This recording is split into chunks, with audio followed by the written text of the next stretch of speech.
जैसा कि हमने पिछले व्यवस्थापिका के कार्य और भूमिका में चर्चा की, व्यवस्थापिका विधि निर्माण से लेकर जनमत का निर्माण करता है, जनता के चुने हुए प्रतिनिधियों का जनता की समस्याओं को रखने का एकमात्र मंच विधायिका या व्यवस्थापिका है। आज जो व्यवस्थापिका की जो भूमिका है, एक तो बहुत कम बैठकें होती हैं। अभी हाल ही में आपने राजस्थान में देखा होगा, राजस्थान विधानसभा का जो 3 दिन की जो बैठक हुई, उसमें क्या अपने क्षेत्र की आवाज़ उठा सकता है या क्या कोई राज्य की समस्याओं को एक विमर्शात्मक मंच मिल सकता है। इस दृष्टिकोण से अधिकतर कार्यपालिका करने लगी है। व्यवस्थापिका जो कानून निर्मात्री संस्था है, कानून का जो निर्माण है, विधि का जो निर्माण है, विधेयक का जो निर्माण है, वो व्यवस्थापिका के द्वारा किया जाता है। किंतु समय अभाव, बैठकें कम होने के कारण, विषय विशेषज्ञों के अभाव के कारण ये सारे के सारे कार्य अब कार्यपालिका करने लगा है। इसलिए कुछ कार्यों की जटिलता, विशिष्टीकरण, तकनीकी प्रकृति के कारण प्रत्यायोजित विधान, डेलीगेट लेजिस्लेचर की व्यवस्थापिका कार्यपालिका को देती है। इस दृष्टिकोण से हम कह सकते हैं कि व्यवस्थापिका की शक्तियों में ह्रास हुआ है, पराभव हुआ, अवनति हुई है, जिसके कारण क्या क्या हो सकते हैं, इसकी हम चर्चा करेंगे आज। व्यवस्थापिका की शक्तियों का प्रभाव के कारण लॉर्ड ब्राइस ने अपनी पुस्तक मॉडर्न डेमोक्रेसी के एक अध्याय में व्यवस्थापिका के पतन को सामने रखते हुए संकेत किया है कि व्यवस्थापिका का जो गौरवपूर्ण अतीत रहा है वह उससे धीरे धीरे नीचे खिसक रही है। इसी पुस्तक में मॉडर्न डेमोक्रेसी में दूसरे अध्याय में चर्चा की है पैथोलॉजी ऑफ लेजिस्लेचर, यानी व्यवस्थापिकाओं का रोग विज्ञान में उन कारणों की खोज करने का प्रयास किया है जिनसे पीड़ित होकर व्यवस्थापिकाएं पतन की ओर जा रही हैं, जिसे पीड़ित होकर इन व्यवस्थापिका सदन का या व्यवस्थापिका स्तंभ का पतन हुआ है। इस प्रकार से हम कह सकते हैं कि इसकी चर्चा जो एक केंद्र बिंदु है व्यवस्थापिका की शक्तियों का, जिसका पराभव हुआ है, वह मुख्यतः उसके बारे में लॉर्ड ब्राइस के अतिरिक्त केसी वियर ने अपने पुस्तक लेजिस्लेचर में व्यवस्थापिकाओं का पतन किस प्रकार से हो रहा है, उनका मत है। व्यवस्थापिकाओं ने अपनी शक्तियों, कार्यकुशलता, सम्मान को बनाए रखना हो या इसमें वृद्धि कर ली हो, किंतु फिर भी उन अन्य संस्थाओं के सापेक्ष रूप से उक्त सभी पहलुओं का पतन हुआ है, क्योंकि अन्य संस्थाओं ने अपनी शक्ति बढ़ाकर अपना स्तर सुधार लिया है और व्यवस्थापिका ने अपना स्तर नीचे गिरा दिया है। व्यवस्थापिका की जो शक्ति है, कार्यकुशलता है, गरिमा और स्थिति के बारे में हम सामान्य सर्वेक्षण से ये बात स्पष्ट हुई है कि व्यवस्थापिका की शक्तियों में विशेषकर कार्यपालिका की शक्ति की तुलना में पर्याप्त अवनति हुई है और कार्यपालिका की शक्ति में अभूतपूर्व वृद्धि हो रही है।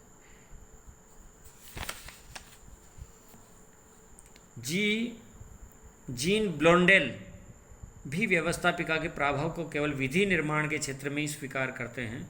इस प्रकार सभी विद्वानों का ये मत है कि व्यवस्थापिकाएं कार्यपालिकाओं की तुलना में कमज़ोर हुई हैं, पराभव हुआ है, अवनति हुई है और उसके लिए स्वयं ये शक्तियों के वास्तविक प्रयोग की दिशा में अक्षम होती जा रही हैं और ये स्वयं सदन जिम्मेदार है, व्यवस्थापिका विधायिका जिम्मेदार है अपना अवनति के कारण, इस पराभव के कारण।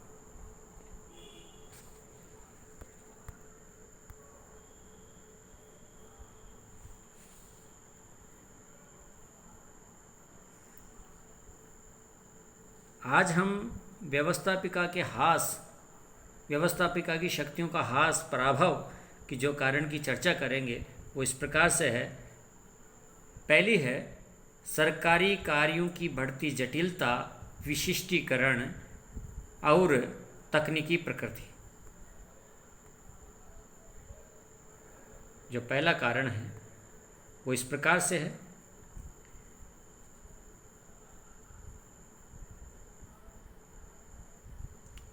सरकारी कार्यों की बढ़ती जटिलता, सरकारी कार्यों की या कानून निर्माण की या कार्यों की जो प्रकृति है उसकी बढ़ती जटिलता के कारण माननीय संसद सदस्य उस सरकारी कार्य की जो प्रकृति है, उसकी जटिलता है, उसको ठीक से समझने में अपने आप को अक्षम मानते हैं।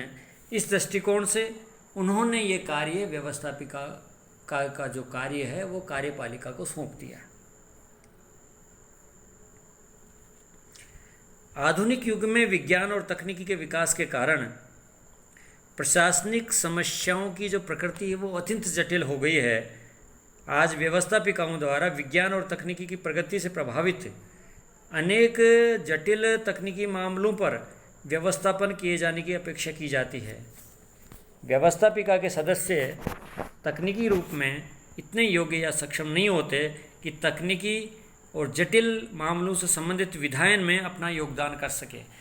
दूसरी बात, विषय विशेषीकरण, विषय विशेषज्ञता या तकनीकी जानकारी उन माननीय संसद सदस्य या माननीय विधान सदस्य को इतनी जानकारी नहीं होने कारण, जानकारी के अभाव के कारण, और चूंकि कार्यपालिका में जो जिस विभाग का, जिस मंत्रालय का मंत्री होता है उसको विभागीय जो सचिव हैं, विभागीय जो अधिकारी हैं, विभागीय कार्मिक हैं, उनसे बराबर डेटा कलेक्शन की या अन्य सहायता मिलती है। इसलिए उनको विषय विशेषज्ञ की सहायता होने के कारण वो इस कार्य को ठीक ढंग से कर पाते हैं। इस दृष्टिकोण से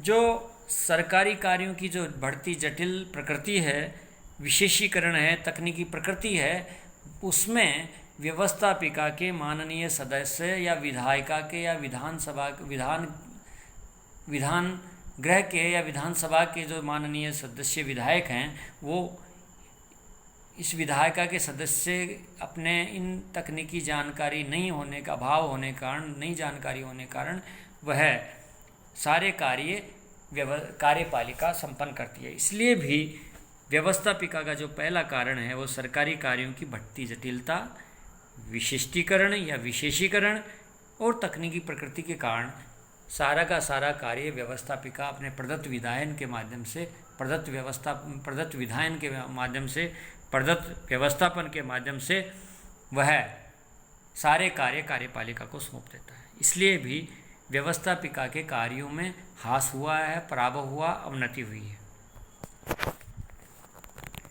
दूसरा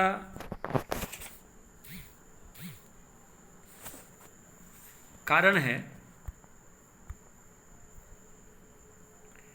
कार्यभार की अधिकता व समय की कमी से कार्यपालिका पर उत्तरोत्तर बढ़ती निर्भरता। जैसा कि दूसरा जो कारण है पराभव का, पतन का, अवनति का, ह्रास का, वह है कार्यभार की अधिकता व समय की कमी से कार्यपालिका पर उत्तरोत्तर बढ़ती निर्भरता। 20वीं सदी और 21वीं शताब्दी के प्रारंभ में नागरिकों की सरकार से अपेक्षाएं बहुत अधिक बढ़ गई। इन अपेक्षाओं की पूर्ति के लिए सरकार को पहले की तुलना में अत्यधिक कार्यों का निष्पादन करना पड़ता है।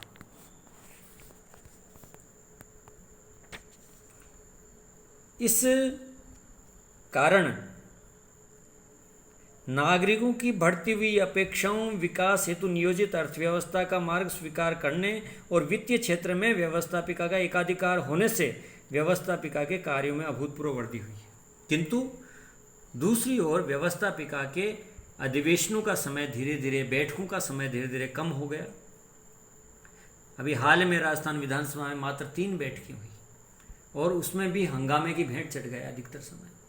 तो जनता का जो महत्वपूर्ण पैसा है वो इन व्यवस्थाओं में हो हल्ला या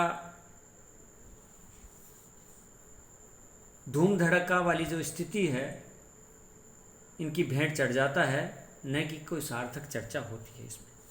इसलिए कहा जाता है कि कार्यभार की अधिकता के कारण समय पर बराबर बैठकें नहीं होने के कारण व्यवस्थापिका उत्तरोत्तर कार्यपालिका पर निर्भर होती जा रही है। अनेक अवसरों पर पीठासीन अधिकारी सदन में कोरम की पूर्ति के लिए घंटी बजाने को बाध्य हो जाते हैं, तब भी कोरम पूरा न होने के कारण सदन स्थगित करनी पड़ती है। ऐसी स्थिति है। और दूसरी बात, माननीय सदस्य या माननीय विधायिका या विधान के सदस्य, आपने देखा होगा कितने उदासीन हैं, आधे सोए रहते हैं या नींद निकालते हैं। आधे से ज़्यादा विधायक वो अनुपस्थित रहते हैं। जैसा कि कोरम की पूर्ति के लिए बड़ी बार बार घंटी बजाता है पीठासीन अधिकारी, कोरम पूरा ही नहीं हो पाता।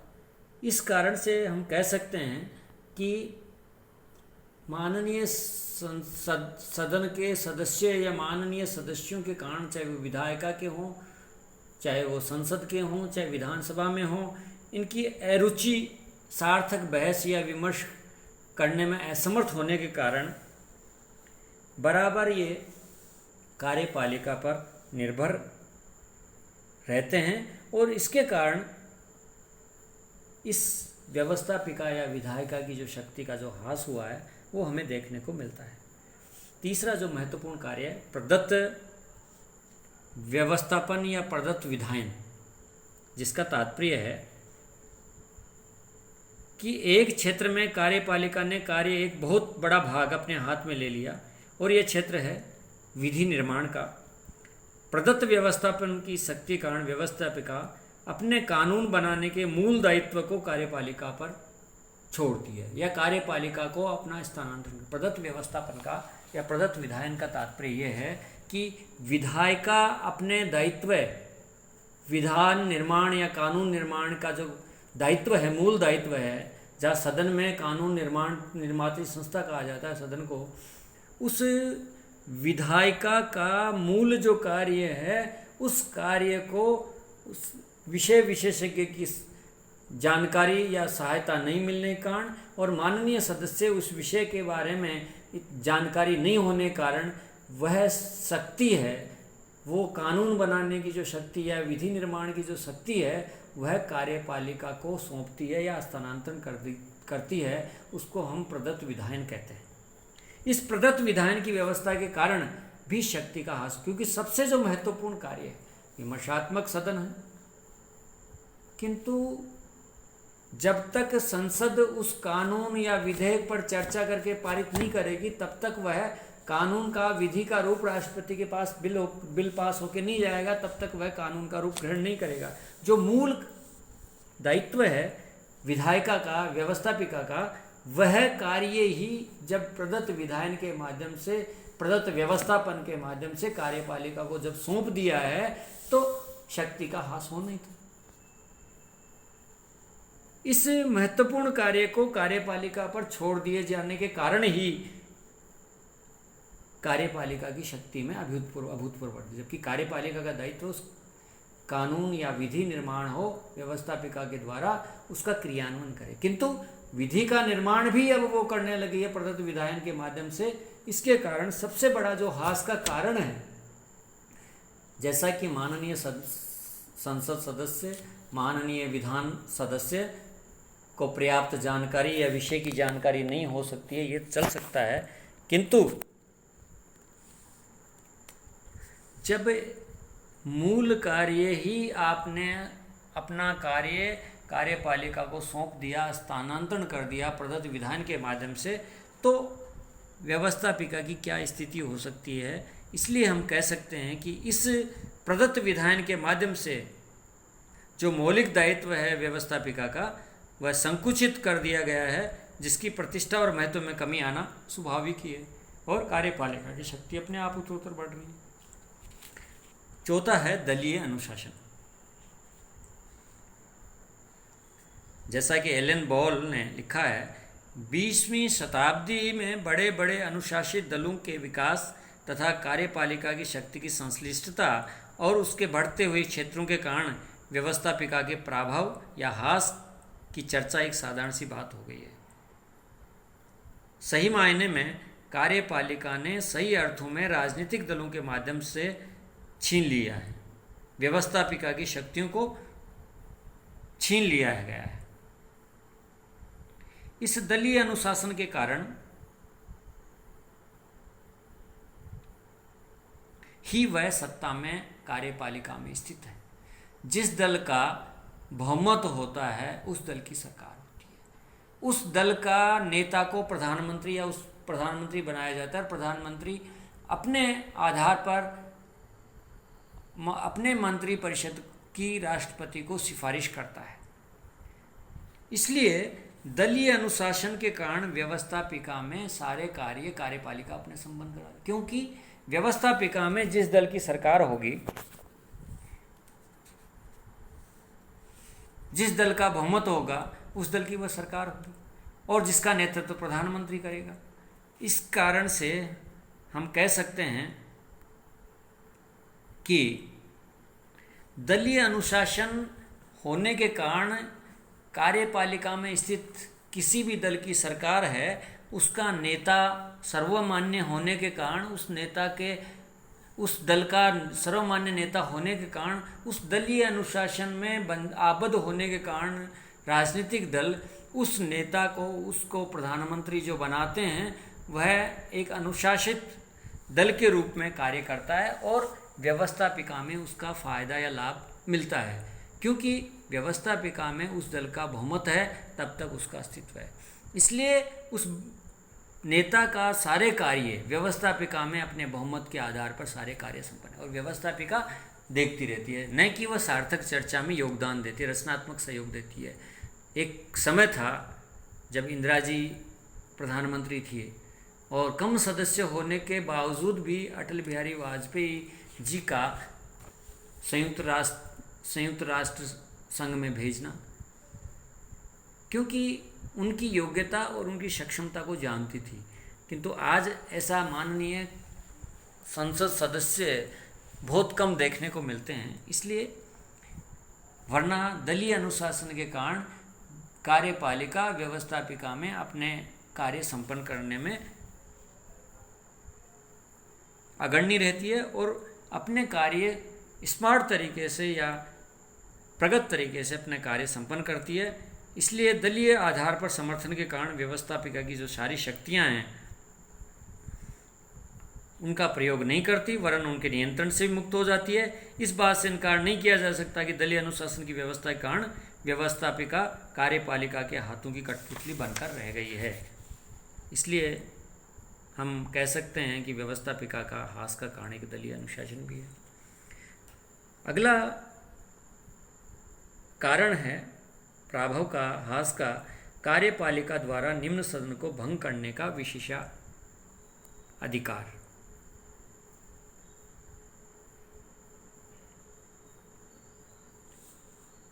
जैसा कि जिस दल की सरकार व्यवस्थापिका में होती है, जिस दल का बहुमत व्यवस्थापिका में होता है, उस दल की सरकार होती है। जिस दिन उस दल का बहुमत खो सकता है तो वह उस कार्यपालिका का नेतृत्व करने वाला प्रधानमंत्री या मुख्यमंत्री, राज्यपाल या राष्ट्रपति को कह सकता है कि सदन को भंग कर दे। इस डर के कारण माननीय सदस्य, इस भय के कारण वह अपनी सार्थक भूमिका निभाने में अक्षम होते हैं और कार्यपालिका द्वारा निम्न सदन को भंग करने का जो विशेषाधिकार है उसके कारण, उस डर के कारण व्यवस्थापिका से बराबर उचित अनुचित विषयों पर बराबर समर्थन प्राप्त करते रहते हैं। और कुछ विद्वानों की तो मान्यता यहाँ तक भी है कि कार्यपालिका व्यवस्थापिका पर अपनी इस तलवार के बल पर प्रभुत्व करने की स्थिति में हो गई है, क्योंकि कोई भी माननीय सदस्य ये नहीं चाहता कि हमें चुनाव में जाना पड़े। कहीं सरकार ने चुनावों के लिए आदेश दे दिया, नए निर्वाचन के लिए व्यवस्था दे दी, तो हमें सरकार जनता के सामने क्या मुंह दिखाएंगे या जनता के सामने क्या कहेंगे, इस डर के कारण वह कार्यपालिका द्वारा जो निम्न सदन भंग करने का जो विशेषाधिकार है उसके कारण भी व्यवस्थापिका की शक्तियों में ह्रास हुआ है।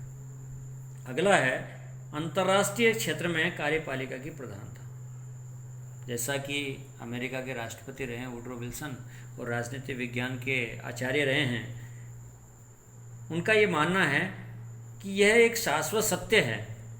ज्यों देश विदेशी मामलों में उलझता जाता है त्यों कार्यपालिका शक्तिशाली हो जाती है। जैसा हाल ही के पिछले चुनाव में केंद्रीय एनडीए की सरकार, बालाकोट का मामला है, उसको इतना हाईलाइट हुआ कि वो दोबारा सत्ता में आ गई। कारण कुछ भी हो, जनमत बनाने का उसको विधायिका में अपने विषय प्रस्तुत करने का अधिकार है, कार्यपालिका अपने उपलब्धियां गिनाती है और विपक्ष उसकी आलोचना या प्रत्यालोचना करता है, समालोचना करता है और रचनात्मक पहल करता है, रचनात्मक सहयोग करता है। किंतु अंतर्राष्ट्रीय क्षेत्र में जो भी संधि हैं, समझौते हैं जो लागू किए जाते हैं, वह मात्र विधायिका के अनुसमर्थन प्राप्त करने के माध्यम से ही वह विधेयक रखे जाते हैं, प्रस्तुत किए जाते हैं। किंतु विधायिका में बहुमत होने के कारण वह विधायिका को ज़्यादा महत्व नहीं देती। इसलिए अंतर्राष्ट्रीय क्षेत्र में जो संधियां समझौते जो लागू किए जाते हैं उसमें कार्यपालिका की प्रधानता रहती है, न कि व्यवस्थापिका। सीनेट की जैसे मोहर, उस सदन की मोहर लगना अमेरिका में आवश्यक है, वैसा यहाँ इतना आवश्यक इतना नहीं है। किंतु कुछ विधेयकों में लोकसभा राज्यसभा की अनुमति चाहिए, किंतु नई संधि नई समझौते में, किंतु जब विधायिका में या व्यवस्थापिका में जिस दल का बहुमत होता है उस दल की सरकार होती है और वह आसानी से अपना अनुसमर्थन करके उस विधेयक को पारित कराने में सक्षम होते हैं और पारित करवा के राष्ट्रपति के पास हस्ताक्षर करा के वह विधेयक या कानून या संधि का स्वरूप ग्रहण कर सकता है। इसलिए हम कह सकते हैं कि अंतर्राष्ट्रीय क्षेत्र में ज्यों शक्तिशाली कार्यपालिका होती जाती है, अंतर्राष्ट्रीय क्षेत्र जैसे जैसे बढ़ेंगे उतनी कार्यपालिका के क्षेत्रों में अभिवृद्धि होगी और पूरी जनता का, पूरा जनमत का एक तरह से एक जनमत तैयार करने का एक माध्यम हो जाता है और राष्ट्र को एक विचारों से, राष्ट्र को एक जनमत को इधर से उधर करने का साहस जो कार्यपालिका करती है उसमें व्यवस्थापिका की शक्ति का बहुत ह्रास हुआ है। अगला है सकारात्मक राज्य का उद्देश्य। जैसा कि पहले निषेधात्मक कार्य किए जाते थे, नकारात्मक कार्य किए जाते थे विधायिका या कार्यपालिका के द्वारा, विधायिका जो कानून बनाती थे या विधायिका जो विधि निर्माण करती थी, देश में कानून व्यवस्था, शांति व्यवस्था, ये निषेधात्मक और नकारात्मक कार्य हैं। किंतु 20वीं और 21वीं शताब्दी में जो एक लोक कल्याणकारी राज्य या वेलफेयर स्टेट की जो विकल्पना की गई, उस वेलफेयर स्टेट की व्यक्ति को ज़्यादा से ज़्यादा सुखी बनाने का जो कार्य करेगी वो सरकार करेगी और सरकार में कौन है? कार्यपालिका है। इस कारण से सकारात्मक राज्यों के उदय होने के कारण कार्यपालिका की शक्ति में अभूतपूर्व वृद्धि हुई और कार्यपालिका की शक्ति में वृद्धि होने के कारण सारे कार्य कार्यपालिका के द्वारा किए जाते हैं और उसे हर चीज़ समय पर उपलब्ध हो, तात्कालिक उत्तरदायित्व व्यवस्थापिका के द्वारा नहीं बल्कि कार्यपालिका के द्वारा वहन किया जाता है। सकारात्मक राज्य में जनता हर समय कार्यपालिका की ओर देखती है और इस प्रकार अभाव अभियोगों का समाधान उसी से चाहती है। जबकि अभाव अभियोगों का हमने पिछले दौरान कार्य और भूमिका में चर्चा की कि अभाव अभियोगों का जो मंच है वह विधायिका है, किंतु विधायिका की बराबर बैठ के बराबर गंभीर या सार्थक विमर्श नहीं होने के कारण शोर शराबे और हो हल्ले की भेंट चढ़ने के कारण जो स्थिति हमें देखने को मिलती है वह है सबके सामने है। अभी हाल ही में विधानसभा में केवल मात्र 3 बैठकें हुई, बीच में शोर शराबे के कारण जो महत्वपूर्ण और जनता का जो महत्वपूर्ण पैसा लगता है वो खर्च हुआ, महत्वपूर्ण समय खराब हुआ। इसलिए ये जनता की एक चूक कही जा सकती है, जनता की एक महत्वपूर्ण कमी कही जा सकती है कि माननीय विधान सदस्य, माननीय विधायिका सदस्य, माननीय संसद सदस्य को ऐसे योग्य व्यक्ति को भेजा जाए जो विमर्शात्मक काम करे, जो इन विषय विशेषज्ञों के बारे में जानकारी। जबकि यहाँ तो स्पोल सिस्टम नहीं है। अमेरिका में तो राष्ट्रपति बनता है तो अपने वो सदस्य होना जरूरी नहीं है, संसद के कांग्रेस के सदस्य नहीं होते, किंतु वह विषय विशेषज्ञों को ही मंत्री बनाता है, सेक्रेटरी बनाता है। किंतु यहाँ कोई विषय के बारे में जानकारी ना के बराबर है। इसलिए हम कह सकते हैं कि सकारात्मक राज्यों के उदय होने के कारण कार्यपालिका की शक्ति में अभूतपूर्व वृद्धि हुई है, और कार्यपालिका की शक्ति में अभूतपूर्व वृद्धि के कारण व्यवस्थापिका की शक्ति का ह्रास हुआ है। अगला है व्यवस्थापिका की कार्य पद्धति का कार्यपालिका द्वारा निर्धारण। जैसा कि सर्वप्रथम विधायिका में या व्यवस्थापिका में राष्ट्रपति का अभिभाषण होता है। राष्ट्रपति के अभिभाषण के पश्चात धन्यवाद प्रस्ताव लाया जाता है। अब उस धन्यवाद प्रस्ताव में पक्ष जिसकी कार्यपालिका है वह अपना पक्ष रखता है कि ये योजनाएं हमें इस बजट सत्र में या इस वर्ष में हम ये लागू करेंगे। दूसरी ओर विपक्ष उसकी आलोचना, प्रत्यालोचना, समालोचना करता है। किंतु व्यवस्थापिका के इन अधिवेशन की कार्यपद्धति, कार्यसूची का जो निर्धारण है वह कार्यपालिका की अहम भूमिका रहती है। कितने मीटिंगें होंगी, कितने बैठकें होंगी, किस अधिवेशन में क्या चर्चा होगी, क्या कार्यसूची होगी, इसकी जानकारी केवल कार्यपालिका को रहती है। इसकी भूमिका भी उनका निर्धारण भी कार्यपालिका के द्वारा किया जाता है। इसलिए भारतवर्ष में राज्यों की जो व्यवस्थापिका के अधिवेशन की अवधि जो लगातार घटती जा रही है वह भी व्यवस्थापिका के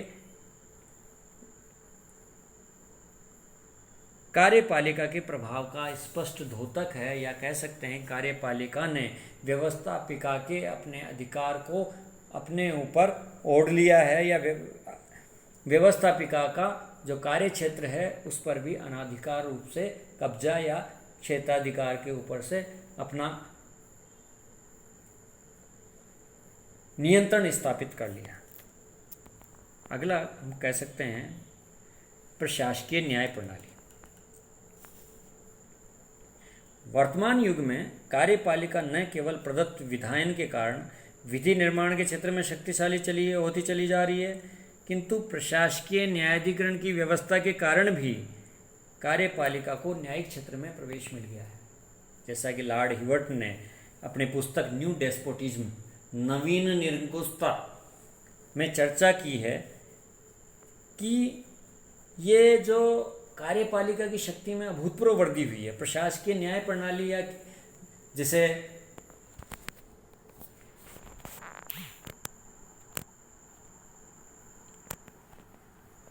प्रशासकीय न्यायाधिकरण,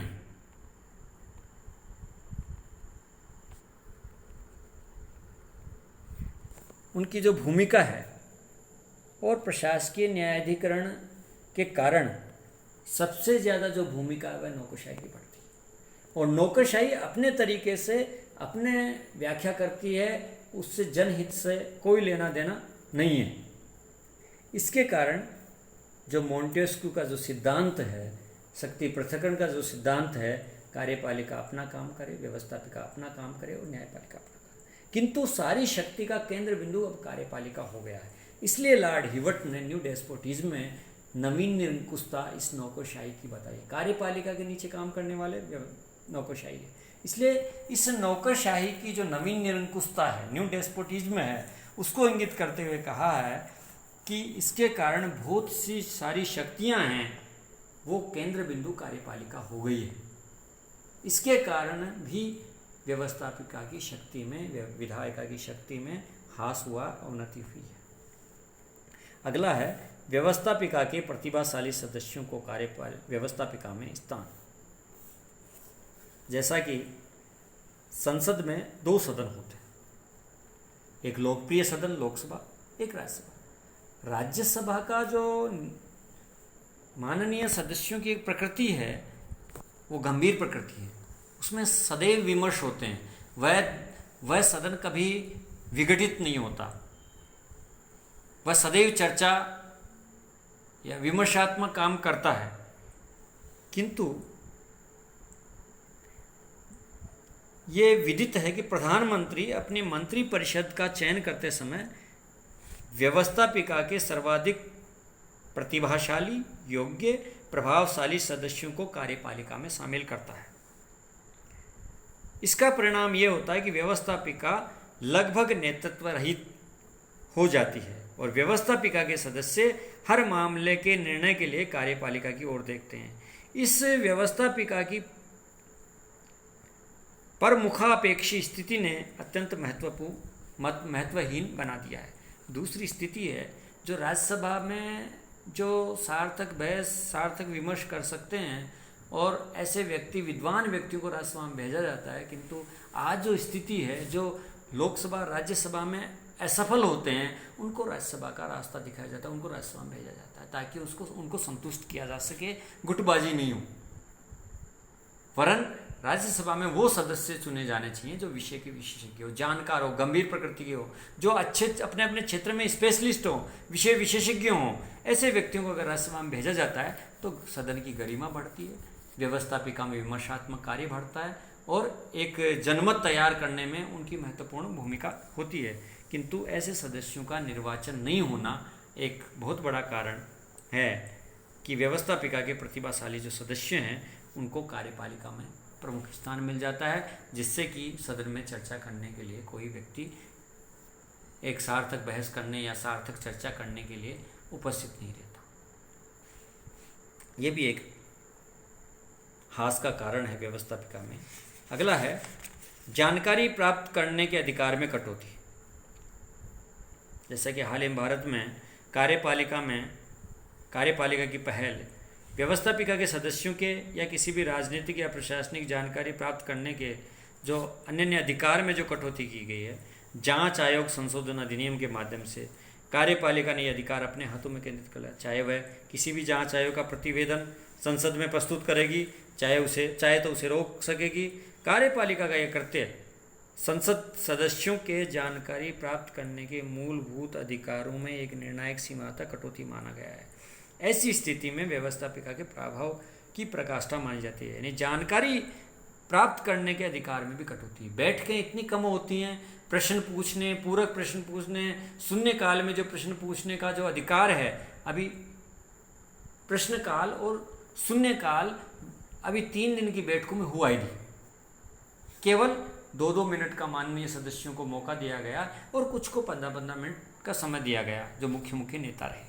इसका तात्पर्य है कि कार्यपालिका ये चाहती ही नहीं कि अच्छा विमर्शात्मक कार्य हो, अच्छी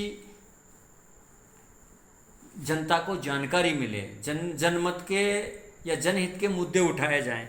इसलिए हम कह सकते हैं कि जानकारी प्राप्त करने का जो माननीय सदस्यों को किसी बारे में जानकारी प्राप्त करने का अधिकार है, उसमें भी बैठकें कम होने के कारण, अधिवेशन कम होने के कारण कटौती की जाती है। न कि इन 3 दिनों में पिछले राजस्थान विधानसभा में पूरक प्रश्न शून्यकाल या प्रश्न काल रखा ही नहीं गया, तो इसका हम कह सकते हैं कि कार्यपालिका द्वारा उनके जानकारी प्राप्त करने के अधिकारों में कटौती करती रही है। इसके कारण भी महत्वपूर्ण जो कारण है, जो व्यवस्थापिका के प्रभाव का जो प्रकाष्ठा है वो मानी गई है। एक निर्णायक सीमा तक कटौती माना जा सकता है, किंतु ये स्थिति तो व्यवस्थापिका में उत्कर्ष पर पहुंचाती है। प्रभाव की जो प्रकाष्ठा है वह मानी गई है। इस प्रकार से हम ये चर्चा जो की है वह ये कह सकते हैं कि व्यवस्थापिका की शक्तियों में इन उपयुक्त 11 कारणों से शक्ति का ह्रास हुआ है व्यवस्थापिका की शक्तियों का। अब मुख्यतः संक्षिप्त में जैसा कि कहेंगे, व्यवस्थापिका की जो अवनति है उसके निष्कर्ष में व्यवस्थापिका का युग समाप्त हो गया है, ऐसा नहीं है। हम समालोचना जब करते हैं तो व्यवस्थापिका के ह्रास हुआ है, व्यवस्थापिका की शक्तियों का ह्रास प्रदत्त विधायन के माध्यम से, तकनीकी जटिलता, माननीय संसद सदस्य को विषय विशेषज्ञता प्राप्त करने का अधिकार नहीं होने के कारण हो सकता है, किंतु व्यवस्थापिका जो सभाएं हैं राष्ट्रीय लोकमत की अभिव्यक्ति करने वाली ऐसी राष्ट्रीय संस्थाएं हैं जिनका कोई विकल्प नहीं। आज भी अगर लोकमत तैयार होता है विधायिका से तैयार होता है, व्यवस्थापिका से तैयार होता है। माननीय तात्कालिक वित्त मंत्री विश्वनाथ प्रताप सिंह जब बोफोर्स कांड हुआ तो इस्तीफा देकर गैर कांग्रेस सरकार का नेतृत्व किया। वह सीएजी की रिपोर्ट जब विधायिका में रखी गई उससे उद्वेलित होकर सदन ने सामूहिक रूप से इस्तीफे दिए और नए चुनाव की ओर आगाज हुआ। इस कारण से हम ये कह सकते हैं कि जो व्यवस्थापिकाएं हैं वह लोकमत अभिव्यक्ति की ऐसी महत्वपूर्ण संस्थाएं हैं जिसका आज भी कोई विकल्प नहीं है।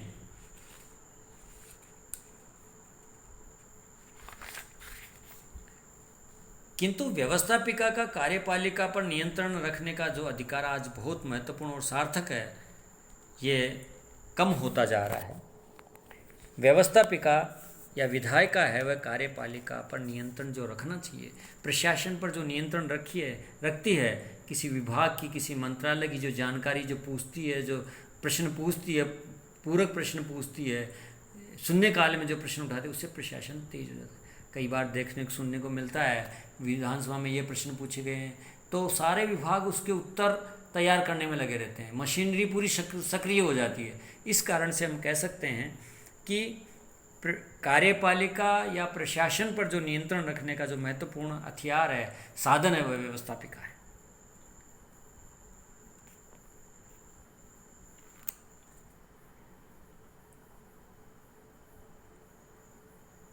इसलिए संसद सदस्यों और माननीय विधायकों को कार्यपालिका पर नियंत्रण रखने के अपने सार्थक दायित्व को गंभीरता से अनुभव करना चाहिए ताकि कार्यपालिकाएं निरंकुश नहीं हों।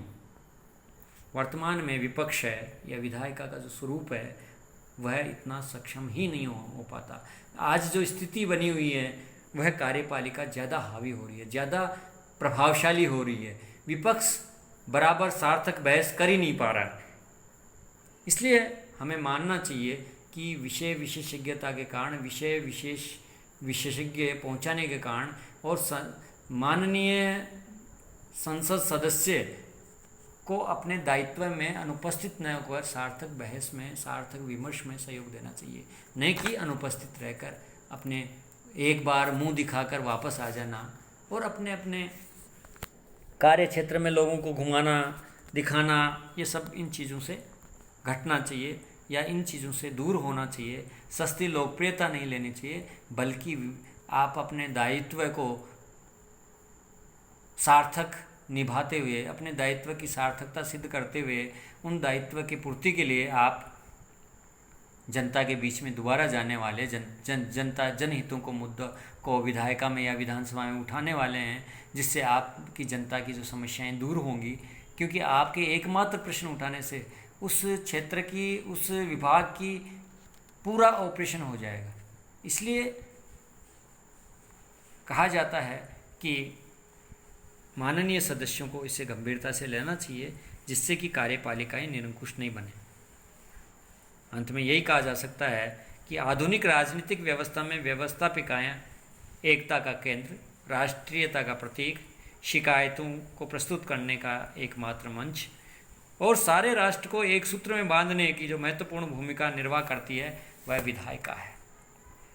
विधायिका महत्वपूर्ण है। पूरे देश की अगर तस्वीर लेनी हो तो सभी क्षेत्रों के प्रतिनिधि 543 प्लस 2 और 238 प्लस 12 ये जो माननीय संसद सदस्य हैं ये पूरे देश का नेतृत्व करते हैं। अगर गंभीरता से ये अगर 5 दिन भी गंभीर चर्चा या बहस कर लें, विमर्श कर लें, तो मेरा मानना है कि कार्यपालिका पर महत्वपूर्ण, प्रशासन पर महत्वपूर्ण नियंत्रण स्थापित हो जाएगा और विधायिका अपने दायित्व को निर्वहन करने के लिए अपनी सार्थकता सिद्ध करेगी। और व्यवस्थापिका में जो व्यक्ति चुन के जाएं, संसद सदस्य, माननीय संसद सदस्य या विधानसभा के सदस्य, विधानसभा के सदस्य जो चुन के जाएं, वह थोड़े से सक्षम हों, विषय विशेषज्ञ हों, कानून के बारे में बारीकियां जानें, और कम से कम वह चर्चा तो करें, अपने प्रति क्षेत्र की आवाज़ तो उठाएं। तब ही व्यवस्थापिका की सार्थकता सिद्ध, व्यवस्थापिका का एक महत्व सिद्ध हो जाएगा।